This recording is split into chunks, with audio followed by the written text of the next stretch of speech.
So if you're looking for a light, funny, but still spooky movie for your upcoming Valentine's date night, this is the video for you. Hello, my friends. Welcome again to the Cobweb channel. My name is Daniel, and to celebrate Valentine's Day coming up this weekend, I wanted to talk about 10 horror comedies that I think are perfect to watch on Valentine's Day. Now, all of these films have somewhat of a romantic element. You might even call them horror rom-coms. They kind of fit that to varying degrees, but I think these are all fun movies. I really want to talk to you about them. This is going to be fun, so let's just dive in. They just don't know how to party.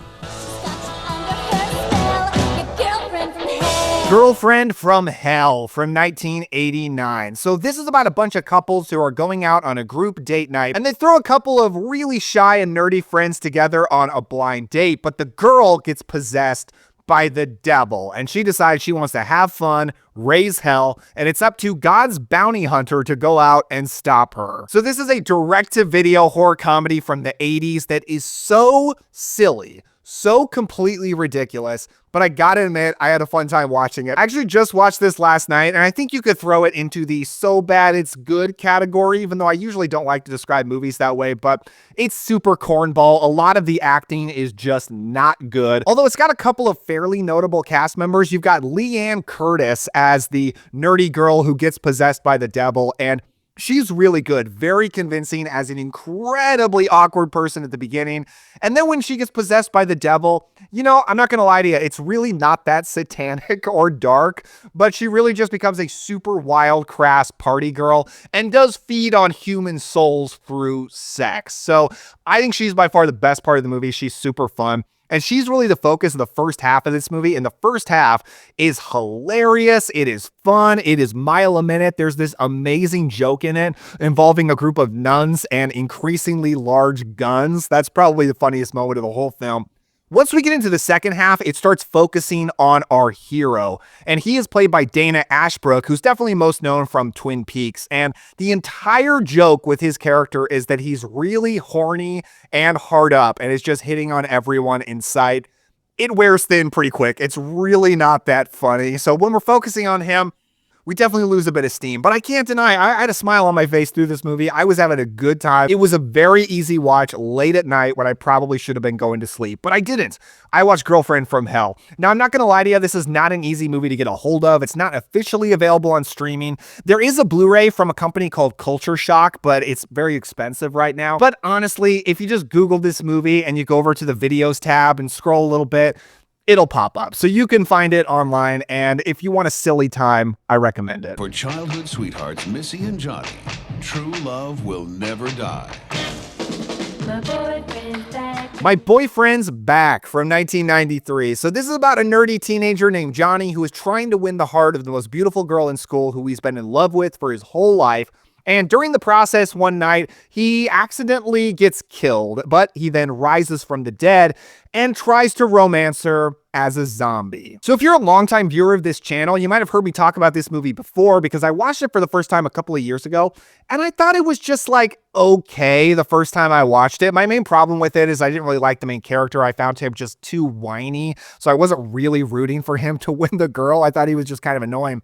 But I rewatched it leading up to this list, and I liked it a lot more. I think I was way too harsh on this. Now, honestly, it probably is just okay, but I thought it was just more well done than I gave it credit for. I like the main character more this time. He's played very well by Andrew Lowry, and then you got Tracy Lind as the beautiful popular girl, Missy, and honestly, they just reminded me a lot of like an alternate universe Peter Parker and Mary Jane. They just kind of had that look, had that vibe together, and I thought they were cute, and it's got good rom-com elements, but this doesn't skimp out on the horror elements at all. Yes, he does rise from the dead as a zombie. He is actively decomposing and discovers that the only way to stop his decomposing is by eating the flesh of the living. Now, this movie, I think, has a lot of fun dialogue. They find so many different creative ways to say, like, I'm dead or you're dead in just so many ways that are always funny. Like, every time they talk about how he's dead, it's always a great joke. A very silly movie that almost seems like it exists in some kind of alternate reality where just so much about the world of the film is very wacky. And as far as supporting cast, you've got Matthew Fox and Philip Seymour Hoffman in very early roles, and Matthew McConaughey in one scene with like 2 lines. This is actually Matthew McConaughey's first ever movie. It's a super enjoyable horror comedy curiosity from the early 90s. It really feels like an 80s movie though. It's directed by Bob Balaban, which is pretty interesting, but I have this Kino Lorber Blu-ray, really enjoy it now. Falling in love can be very scary. My Demon Lover, starring Scott Valentine. My Demon Lover from 1987, about a young innocent woman who just really wants to fall in love named Denny. She keeps getting left by her boyfriends who just always turn out to be the wrong guy, but then meets and falls in love for a weird guy named Kaz who turns into a demon when he's sexually aroused. Yet another 80s romantic comedy horror movie, and this is like the pinnacle of 80s cheese. If you have any allergy to just super goofy 80s cheese, you should not watch My Demon Lover by any means. But I really enjoy this movie. I think it's very funny. It's got so many great laughs. And the 2 leads are super cute together. The girl is played by Michelle Little, and she is just cute as a button in this film. Absolutely adorable. But the guy is Scott Valentine. Yes, for Valentine's Day, we're talking about a movie starring Scott Valentine. You might remember him as Justine Bateman's boyfriend from Family Ties, but he's not doing that Sylvester Stallone voice in this film. It's just his normal voice. And he is such a crazy homeless weirdo who is possessed by a demon. And every time he does get turned on, he turns into a different demon. It's always like a different form. Apparently the filmmakers did that to avoid comparisons to being a werewolf movie. So he's always turning these different demons. It allows for a lot of cool practical effects, a lot of cool monster designs all through the film.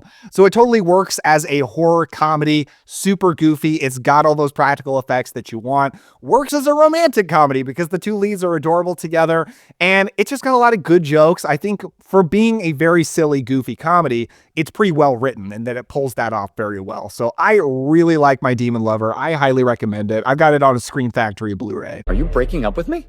It's not you. It's me.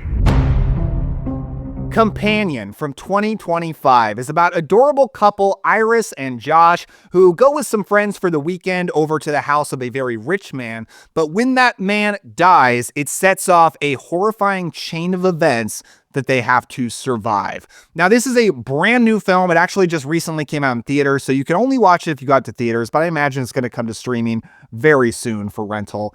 And I really enjoyed this film. Now, a lot of people are treating the entire premise of the movie as a spoiler. Like, the second trailer completely reveals what the movie is about. A lot of people think it's a big spoiler. It ruins the movie. To be honest with you, just based on the poster and I don't know, knowing about current horror trends, I guessed the premise of the film like very early on. I thought they let out a lot of hints in the first 15 minutes or so before it gets officially revealed. But out of respect, I'm not going to reveal it here. But it is fun. It's got a really fun twist to it. I like the premise that it is.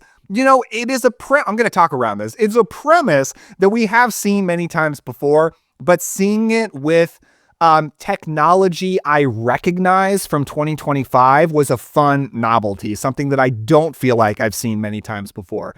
Not too futuristic, and that was really enjoyable. The cast here is great. I'm becoming a big fan of Jack Quaid, one of my favorite current examples of nepotism. He's the son of Dennis Quaid and Meg Ryan, of course, but he's always like, I don't know, he's always unlikable and likable at the same time, and everything I see him in, it just always works. And Sophie Thatcher as the lead, who was just in Heretic last year, this was her like star-making performance. Very, very good in this. This is intense. It is funny. It's got a lot of great laughs. Not one of the more overt comedies on this list, but got a lot of great laughs through just snappy dialogue that really keeps you engaged. And it's got some great gore, some more twists and turns beyond even the basic premise that you might not see coming. I really enjoyed Companion. I think it's a good time. I think you should check it out. She must be careful, very careful. Whatever happens, she mustn't lose her head. Two on a Guillotine from 1965. This is about a young woman who is the daughter of a famous magician who passes away, and she has to stay the week in his supposedly haunted mansion if she is to win his inheritance. So the first person I ever heard talk about Two on a Guillotine was Brian Sauer from the Pure Cinema podcast and the Just the Discs YouTube channel. And the way he described it is it's like William Castle meets 60s live action Disney. That is exactly what it is. It feels a lot like a William Castle movie, even down to the fact that the magician who dies at the beginning of the film, who's played by Cesar Romero, is very much a William Castle-like figure. He's rigged his house with all of these spooky gimmicks and such. Like when you open the door, a skeleton comes out at you on a wire. So he just kind of rigged all these William Castle gimmicks through his house. But then it does feel like light and fluffy and fun in the way those 60s Disney movies did. It's starring Dean Jones as the male lead, who's a journalist trying to get the story from this young woman. And he was the star of like That Darn Cat and The Love Bug for Disney. So his presence kind of draws that comparison. It's just a very light and fun and breezy horror comedy, light on the horror elements, a little bit heavier on the rom-com elements. My favorite thing about the movie is the budding romance between Dean Jones and the female lead Connie Stevens. I love Dean Jones. I think he's super charming and cool, and I really enjoy him here. Connie Stevens is drop dead gorgeous. They have so much chemistry. There's like this one scene where they just stare at each other for a long time, and it's like really, really erotically charged, just a scene of two people looking at each other. So the actors are just very, very good at pulling that off. I actually think it's well directed. The spooky sequences do work, especially as you're getting towards the back end of the movie. It's a lot of fun. Good supporting performance from Cesar Romero too. Two on a Guillotine is one of my top light, fun, black and white, cozy, spooky horror movies. Super enjoyable. A romantic comedy from hell. Women. Prom Night 3. The Last Kiss. Prom Night 3, The Last Kiss from 1990 picks up with Mary Lou, the prom queen burned to death by her boyfriend back in the 1950s, who has escaped from hell again and is walking the hallways of her high school looking for love and carnage. So if you know anything about the Prom Night series, you probably know it's very weird. It kicked off with a Jamie Lee Curtis-led, very basic, normal slasher movie, and then got a bizarre sequel that was like a sequel in name only that followed Mary Lou, a ghost demon girl from the 1950s who's like haunting and possessing and murdering all through this high school. Prom Night 2 is a lot of fun, but I don't know if a lot of people have seen Prom Night 3, which I understand it's kind of difficult to get a hold of, but I got the chance to see this at a all day, all night horror marathon back this last October. They screened it, which I was super excited about because again, it's kind of a hard movie to get a hold of.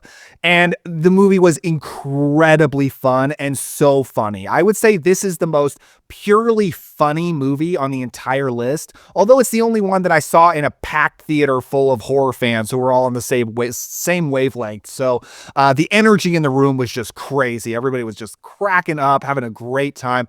Totally works as a comedy because it's so well written. It's got so much great dialogue, great jokes. This movie is just joke and gag a minute, and they pretty much all hit. Man, I love so many of the jokes in here. Like, the doctor is in. If you've seen the movie, you know. If you don't know about The Doctor Is In, you got to watch this film. But then it works as a horror movie because it's got your gory kills. Mary Lou is this demon girl from hell, played by a different actress than she was in part 2, by the way, but still very good. There's even a scene where people go down to hell, so it works as a horror film. Such an enjoyable high school satire, similar in some ways to The Girlfriend from Hell, which we just talked about, but a better movie on every conceivable level. I think most of the actors are really good. Like, I like the male lead, who's like struggling with being just average and is kind of struggling with his relationship with his girlfriend, but then gets seduced by Mary Lou and gets pulled down a super dark path with her. So I really like his story, and I really like his girlfriend as she's trying to save him. Good characters in this. And the director actually showed up at the screening that I went to and gave a Q&A, and he seemed like a super cool guy, gave a lot of fun insight about the film. So I have great memories associated with this. And while it's not on Blu-ray, it's not officially available on streaming, you can watch it here on YouTube in perfectly serviceable quality. So I highly recommend, after you watch this video, just search up Prom Night 3, The Last Kiss and give it a chance. Move aside. Mind your business! This is my business. They pay me for it. Cemetery. Cemetery Man. Cemetery Man from 1994, otherwise known as Della Morte Dell'Amore. By the way, nobody pronounces it like that, but they pronounce it like that in the movie, so I don't know why everybody says it weird. But Cemetery Man stars Rupert Everett as the watchman caretaker of a cemetery who is tasked with killing the dead bodies that rise from the dead after 7 days. So we've talked about a lot of really light and breezy movies on this list. This is the horror comedy, horror romantic comedy for you and your partner if you want something dark and messed up for Valentine's Day. And I respect it if you do. I had to include you guys on this list. Cemetery Man is a horror comedy in the sense that it's funny because it is so bizarre. It is so incredibly weird. Its attempts at comedy are sick and twisted in a way that I really enjoy. Like Rupert Everett has an assistant who is not quite all there and can't speak. And he falls in love with the decapitated head of a recently buried young woman, or maybe even young girl. She seems very young, who the head rises from the dead and is talking to him. If that's the kind of thing you are going to think is funny, Cemetery Man is the movie for you. It's very sick, but it's a really good movie. I really, really like it. Rupert Everett gives like a star-making performance here. He is insanely cool in this. He does have a romance with a young widow who he meets there. And their romance ends tragically, ends up with her rising from the dead. And this is all very early in the movie. And through a lot of the rest of the film, he's meeting like different reincarnations of her. And every time it goes very differently, but he always goes down that dark path because he is obsessively in love with her. So the romance element is in full force here. It's just dark, tragic romance in some super, super messed up ways. The atmosphere in this cemetery is gorgeous. It is incredibly gothic and macabre. It's probably one of the most purely macabre films you will ever watch. It's an Italian horror film, one of the last of Italy's like run of just being a powerhouse place to produce horror films. Directed by Michele Soave, who made a lot of other good movies like The Church and The Sect. So I think Cemetery Man is awesome for you and your love to watch if you like it dark and twisted. But I want you to know what I am. All right, what are you? I'm a witch. I Married a Witch from 1942 kicks off in 17th century Salem, where a witch burner is burning a young girl witch and her father. By the way, every time I talk about a movie that takes place in America that involves witch burnings, people always correct me that no, there weren't witch burnings in America. They hung them.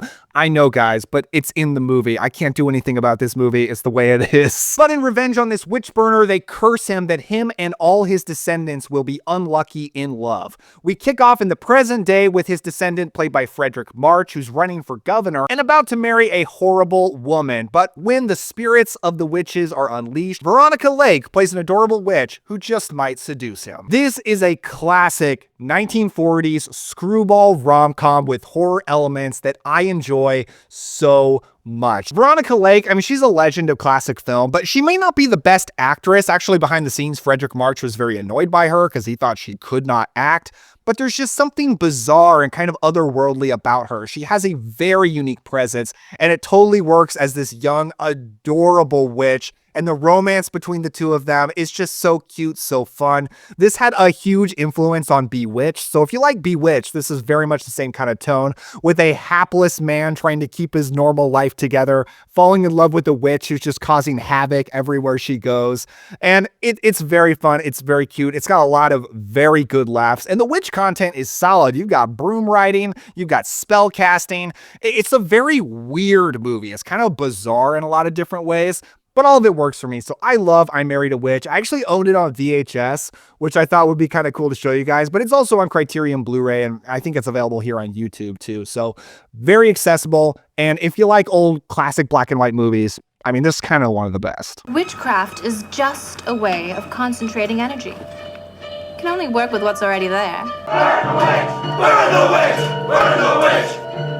I would do anything for love. Speaking of witches, The Love Witch from 2016, which is about a modern day witch who uses spells and magic to get men to fall in love with her, with deadly consequences. So this is an indie horror film from Anna Biller. And when I say it's from Anna Biller, I mean it. She directed it, wrote it, produced it, was the composer, the costume designer, the set decorator. I mean, she did practically she edited it. She did practically everything. So this is an auteur effort in every sense of the word. And it's the kind of movie that could only be brought about that way because it is such a singular vision, unlike almost anything you've ever seen, particularly in the modern day. It's a perfect tribute to 1960s sexploitation, horror, witch movies, but very much also influenced by just classic Hollywood aesthetic. I mean, it's just got a very 60s feel. The look of the film is immaculate. It looks gorgeous everywhere you look. A lot of period recreation while not being explicitly period. It kind of just takes place like almost in another world, another time period. And I love it. Samantha Robinson is in the lead as the Love Witch. I think she is spectacular in this. She hasn't done a whole lot since this movie, which is weird, but it is such a bizarre, heightened theatrical performance that fits the tone so well. As a witch whose singular goal in life is just to want love. She just so desperately wants to fall in love, have men fall in love with her. And the whole film is her quest for love through different men, casting spells on them, a lot of them dying, and her sadness because of that. It's a very interesting film to actually think about because it's got a lot of interesting commentary to it. Feminist commentary, but through a very traditional lens. Some might say shockingly traditional for a movie made in 2016, which just makes it it's a very singular voice this movie comes from, which I really like. But if you also just want to watch it superficially, I mean, it's incredibly fun. I think the script and the dialogue is great. The look of it, the performances. I mean, it is such an art piece while still being very entertaining throughout. So I have loved The Love Witch ever since I first saw it in 2016. Love it to this day. Joe Bob Briggs also covered it recently, semi-recently on The Last Drive-In, which is a great episode. He actually had Anna Biller on there. I learned a lot about the movie from that. So that's a great way to watch it if you haven't seen it yet. Happy Valentine's Day. Happy V-Day. Get killed, all right. What? Heart Eyes from 2025. It's about a young woman who's on the rocks with her job, but her and a consultant come in to help her, are working on Valentine's Day and get mistaken as a couple by the Heart Eyes killer, who is a slasher serial killer going around killing couples on Valentine's Day, and they have to run away and survive the night. So this is another brand new horror film that just hit theaters. So it's probably going to be in theaters for a while before it hits streaming. But even if you want to wait for streaming, I want to put this movie on your radar because I loved it. The reason I put it number one on this list, maybe it's not the best movie, but it's the perfect example of a horror movie and a romantic comedy fused together because it works as both at the same time perfectly. It's like such a traditional rom-com. It's got so many of the tropes. It's a very genuinely romantic movie with great chemistry from leads Olivia Holt and Mason Gooding. Loved both of them in this, particularly Mason Gooding. So as a person who kind of misses old-fashioned rom-coms, they hardly ever make them anymore. I really, really enjoyed this from that perspective. But as a slasher movie, it's awesome. The Heart Eyes killer is a phenomenal looking killer. I love his design. He is absolutely vicious. You've got great kills in this. He's an incredibly efficient killer. So when he comes in, it is slice and dice. There is no getting away from him. So he's a phenomenal slasher killer. Just loved all that. And I was just amazed that the movie worked as both things at the exact same time. It was equally satisfying on both levels. It's directed by Josh Rubin, who's a guy I kind of have my eye on right now because I think he's just doing great work. He seems very much on my wavelength. He's making the kind of movies that I really want to see. And Heart Eyes is funny, it is breezy, it is violent. I think it's a perfect date movie. If you and your partner just really enjoy horror movies, but you want something romantic, you can't ask for better than Heart Eyes. It's like it's like somebody asked specifically for that to the universe and it was gifted to them from Josh Rubin. So thank you so much, Josh Rubin. But my last video on the channel is actually giving this movie a dedicated review. So if you want to check that out, you can click right over here. Or if you just want my recommendation list in general, you can click right down here. I really appreciate you watching. Thank you so much. What other horror movies do you think would be great for watching on Valentine's Day? Let me know down in the comments below. And if you haven't yet, give a like and a subscribe. I truly would appreciate it. So go have a wonderful Valentine's Day. I'll talk to you later.